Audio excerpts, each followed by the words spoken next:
graça e a paz do Senhor Jesus sejam contigo, todos e tudo que você tem colocado diante da presença de Deus. Bem, daremos início a um estudo cujo tema é angeologia, ou seja, a doutrina dos anjos. Em sequência, nós falaremos a respeito da doutrina dos anjos, posteriormente falaremos a respeito da diferença entre dons e ministérios, e assim adentraremos num tema que será uma campanha, ou seja, batalha espiritual. Porém, todo soldado, para ir ao campo de batalha, ele precisa conhecer as armas, e ele precisa que a espada esteja afiada, ele precisa ter sua armadura bem posicionada e saber também quem pode auxiliá-lo ou auxiliá-la. E a palavra de Deus nos diz que os anjos são seres ministradores. Quando nós falamos de anjo, a angeologia trata-se da doutrina dos anjos. Eles são muito citados, mas no Antigo Testamento ou no Velho Testamento. Ou seja, o anjo do Senhor é uma teofania, refere-se à aparição de Deus de uma forma física.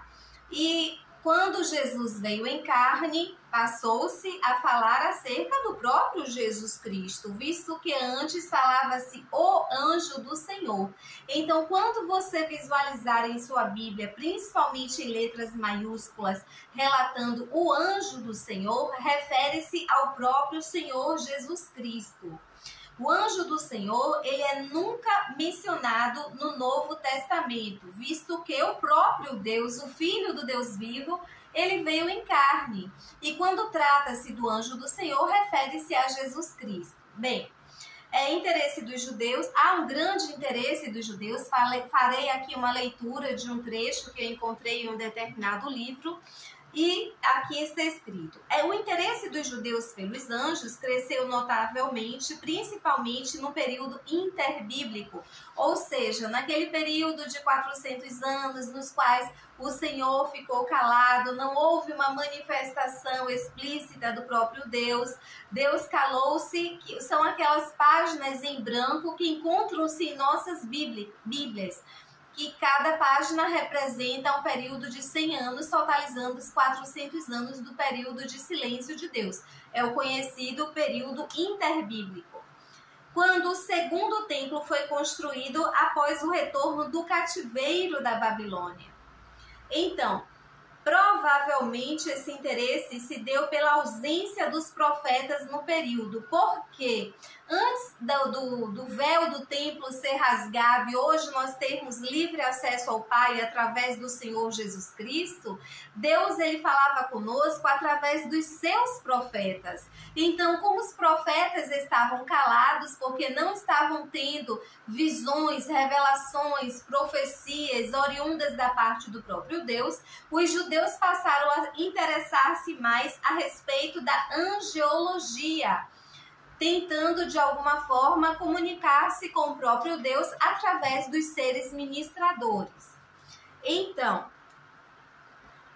porém os saduceus, podemos visualizar isso na Bíblia Sagrada, no livro de Atos, precisamente no capítulo 23, versículo 8. Eles não acreditavam em anjos, os saduceus. Assim pode ser visto tanto na minha quanto na tua Bíblia, em Atos, capítulo 23, versículo 8. Anjo significa mensageiro, aquele que veio trazer a mensagem de Deus. Vale ressaltar que os anjos eles não têm sexo, são seres espirituais. Há um poder e uma hierarquia entre eles. E os demônios também possuem essa hierarquia. Isso pode ser visto em Efésios, no capítulo 6, a partir do versículo 10. Efésios, no capítulo 3, a partir do versículo 10. Em Colossenses, capítulo 1, versículo 16. 1 Pedro, capítulo 3, versículo 22. Então, eu estou dando aqui chaves para que você possa aprofundar o seu conhecimento nesta temática. A atividade dos anjos ela foi registrada nos evangelhos sinópticos, ou seja, Mateus, Marcos e Lucas. Clara, eles estiveram na encarnação e nos ensinos do Senhor Jesus Cristo. Eles estiveram comunicando-se, servindo ao próprio Senhor Jesus Cristo. Vale ressaltar que até mesmo no período em que Jesus foi tentado, ele disse: dai ordem aos teus anjos, mas o Senhor, ele falou, né, para que transforme, Satanás tentando a Jesus, dai ordem aos teus anjos para que transformem essa pedra em pão. E o Senhor Jesus disse: não só de pão vive o homem, mas ele viverá de toda a palavra que vem da boca de Deus. Então, hoje ficou essa introdução acerca da angeologia. Posteriormente, ao terminarmos, iniciaremos um outro estudo acerca da diferença entre ministérios e dons espirituais, para que assim possamos entrar numa campanha acerca de batalha espiritual. Mas para partirmos para a batalha espiritual, é necessário nós conhecermos quem está ao nosso lado, quem são os seres ministradores, e também sabermos acerca dessa hierarquia angelical demoníaca. É necessário que nós venhamos estar revestidos de todas as armas e armaduras espirituais, visto que as armas da nossa milícia, elas não são carnais, mas são poderosas em Deus. E repito, a aparição do anjo do Senhor, ela deu-se somente no Antigo ou Velho Testamento, no tempo da lei. Com a vinda do Senhor Jesus Cristo, nós estamos no tempo da graça, onde o próprio Deus se fez carne. E através da ascensão dele, ele nos deu livre acesso ao Pai. E ele disse que iria subir, mas deixaria outro Consolador, que é o Espírito Santo de Deus.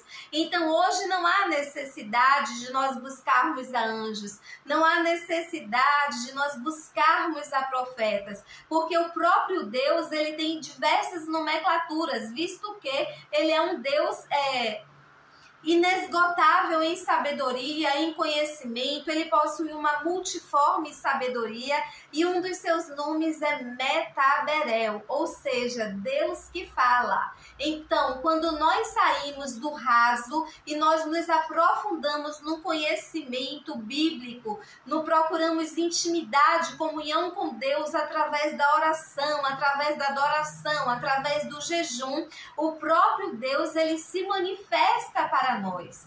E isso veremos nos próximos dias. Espero que você esteja conosco. Caso este canal esteja sendo bênção em sua vida, se você ainda não é inscrito ou inscrita, inscreva-se, compartilhe, comente, diga amém, conte um testemunho, peça oração ou envie também para alguém. Porventura possa ser que seja a resposta à oração de alguém que nesse exato momento está precisando. Então, a palavra do Senhor nos diz que nós somos vários membros que fazem parte de um mesmo corpo, no qual Jesus é o cabeça. E se somos membros do mesmo corpo, se um dedinho estiver sentindo dor, estiver doente, ele afetará todo o corpo, toda a estrutura. Daí a necessidade de que nós venhamos a viver em união. Como disse o salmista, quão bom e quão suave é que os irmãos vivam em união. Viva a vida em Cristo, e amanhã estaremos aqui mais uma vez falando acerca da angeologia. Viva a vida em Cristo e tenha a convicção de que hoje não é mais necessário nós buscarmos a presença de anjos, nós buscarmos a presença de profetas, visto que o Senhor nos constituiu como profetas e profetisas, sacerdócio real e santo, e Ele nos deu livre acesso ao Pai, enviou o Espírito Santo, que além de Consolador, intercede por nós com gemidos inexprimíveis. Viva a vida em Cristo. Que Deus te abençoe, que Deus te guarde, que Deus te blinde, que Deus te livre de todos os males físicos, espirituais, ocultos e revelados, e que haja em você um despertamento, uma fome, uma sede da palavra do Senhor, que este é o verbo vivo que veio do céu. Viva a vida em Cristo. E amanhã aguardo você aqui neste canal para que juntos venhamos a crescer em conhecimento da palavra.